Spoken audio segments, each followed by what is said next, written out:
The Boarded Window by Ambrose Bierce.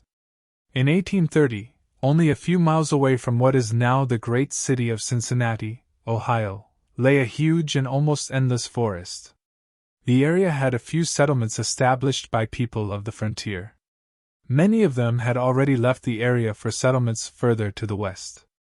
But among those remaining was a man who had been one of the first people to arrive there. He lived alone in a house of logs surrounded on all sides by the great forest. He seemed a part of the darkness and silence of the forest, for no one had ever known him to smile or speak an unnecessary word. His simple needs were supplied by selling or trading the skins of wild animals in the town. His little log house had a single door. Directly opposite was a window. The window was boarded up. No one could remember a time when it was not. And no one knew why it had been closed. I imagine there are few people living today who ever knew the secret of that window. But I am one, as you shall see. The man's name was said to be Moloch. He appeared to be 70 years old, but he was really 50. Something other than years had been the cause of his aging.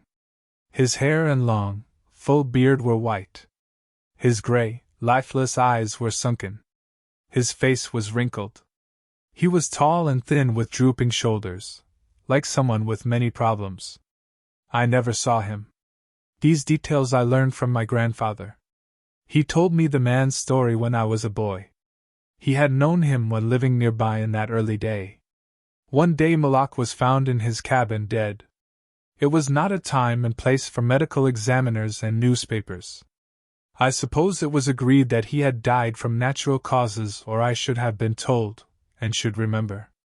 I know only that the body was buried near the cabin, next to the burial place of his wife.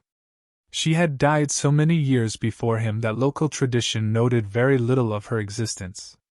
That closes the final part of this true story, except for the incident that followed many years later. With a fearless spirit I went to the place and got close enough to the ruined cabin to throw a stone against it. I ran away to avoid the ghost which every well-informed boy in the area knew haunted the spot. But there is an earlier part to this story supplied by my grandfather. When Moloch built his cabin he was young, strong and full of hope.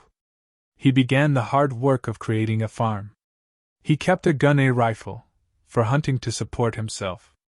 He had married a young woman, in all ways worthy of his honest love and loyalty. She shared the dangers of life with a willing spirit and a light heart. There is no known record of her name, or details about her. They loved each other and were happy. One day Moloch returned from hunting in a deep part of the forest. He found his wife sick with fever and confusion. There was no doctor or neighbor within miles. She was in no condition to be left alone while he went to find help. So Moloch tried to take care of his wife and return her to good health. But at the end of the third day she fell into unconsciousness and died. From what we know about a man like Moloch, we may try to imagine some of the details of the story told by my grandfather. When he was sure she was dead, Moloch had sense enough to remember that the dead must be prepared for burial. He made a mistake now and again while performing this special duty. He did certain things wrong, and others which he did correctly were done over and over again. He was surprised that he did not cry, surprised and a little ashamed. Surely it is unkind not to cry for the dead. Tomorrow, he said out loud, I shall have to make the coffin and dig the grave, and then I shall miss her, when she is no longer in sight. But now she is dead, of course, but it is all right, it must be all right somehow. Things cannot be as bad as they seem. He stood over the body of his wife in the disappearing light. He fixed the hair and made finishing touches to the rest. He did all of this without thinking but with care. And still through his mind ran a feeling that all was right, that he should have her again as before, and everything would be explained. Moloch had no experience in deep sadness. His heart could not contain it all. His imagination could not understand it. He did not know he was so hard struck. That knowledge would come later and never leave. Deep sadness is an artist of powers that affects people in different ways. To one it comes like the stroke of an arrow, shocking all the emotions to a sharper life. To another, it comes as the blow of a crushing strike. We may believe Moloch to have been affected that way. Soon after he had finished his work, he sank into a chair by the side of the table upon which the body lay.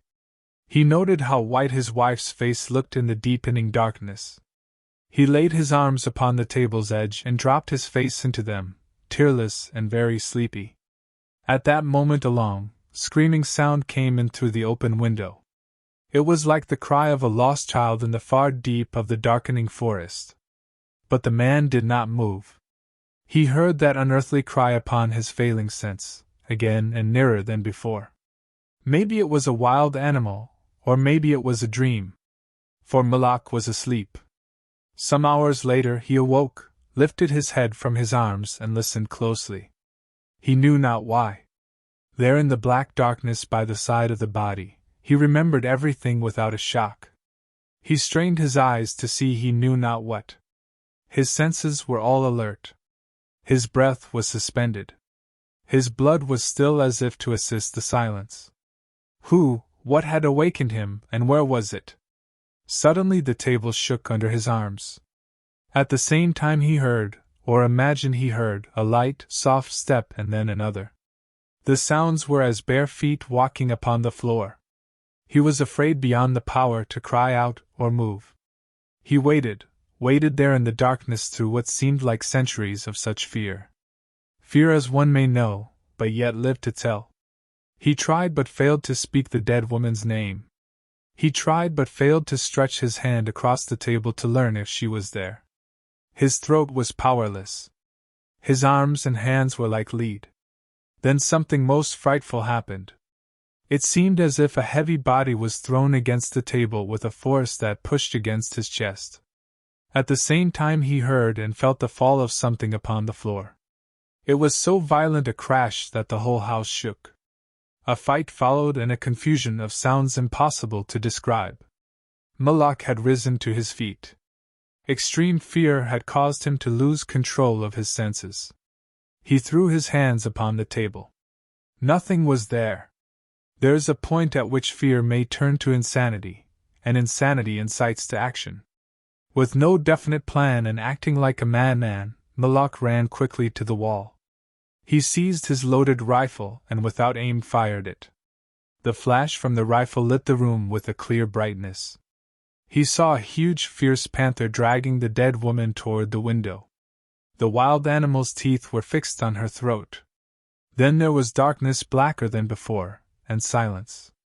When he returned to consciousness the sun was high, and the forest was filled with the sounds of singing birds. The body lay near the window, where the animal had left it when frightened away by the light and sound of the rifle. The clothing was ruined. The long hair was in disorder. The arms and legs lay in a careless way. And a pool of blood flowed from the horribly torn throat. The ribbon he had used to tie the wrists was broken.